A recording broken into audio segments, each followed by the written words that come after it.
வெறும் டயட்டை மட்டும் ஃபாலோ பண்ணி ஒரு மாசத்துல 8 to 9 கிலோ எப்படி குறைக்கிறதுன்னு சொல்லிட்டு ஒரு வீடியோ போட்டிருந்தோம். அதுக்கு நல்ல ரெஸ்பான்ஸ் இருந்துச்சு. ஆல்மோஸ்ட் ஒரு 2 to 250 ஃபாலோவர்ஸ் கிட்ட இந்த டிஎம் பண்ணியிருந்தாங்க.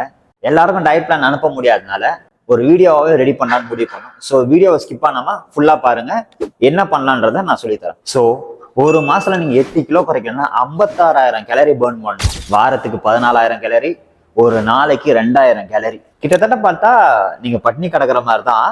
அப்படியே பட்னி கடந்தாலும் எவ்வளவு நாள் பட்னி கிடப்பீங்க? மறுபடியும் பட்னி கடந்து நீங்க மறுபடியும் நார்மல் லைஃப் ஸ்டைல் மாறும்போது நீங்க லூஸ் பண்ண வெயிட்டை டபுள் த வெயிட்டா கூட ரீகெயின் ஆகும். அப்படியே நீங்க பட்னி கடந்து குறைச்சாலும் ஆன் ப்ராசஸ்ல மசில் லாஸ் ஆகலாம், லூஸ் ஸ்கின் வரலாம், ஈவன் ஹார்மோன் ஃபிளக்சுவேட் ஆகலாம். இதோட கொடுமை என்னன்னா, இவ்வளவு கஷ்டப்பட்டு குறைச்ச வெயிட்டு டபுள் த வெயிட்டா ரீபவுண்டாகவும் ஆகலாம். ஒரு ப்ராப்பர் லைஃப் ஸ்டைல் மாடிஃபிகேஷன் இருந்தால் மட்டும்தான் உங்களால ஃபிட்னஸை நல்லா அச்சீவ் பண்ண முடியும். ஷார்ட் டேர்ம்ல இது பண்ணீங்கன்னா எதனா ஒரு காம்ப்ளிகேஷன் தான் இருக்கும். இதுக்கப்புறமும் ஏதாவது ஹெல்ப் வேணும்னா எனக்கு டைரக்டா டிஎம் பண்ணுங்க, நான் உங்களுக்கு ஹெல்ப் பண்றேன் உங்களோட ஃபிட்னஸ் கோல் அச்சீவ் பண்ணுறேன்.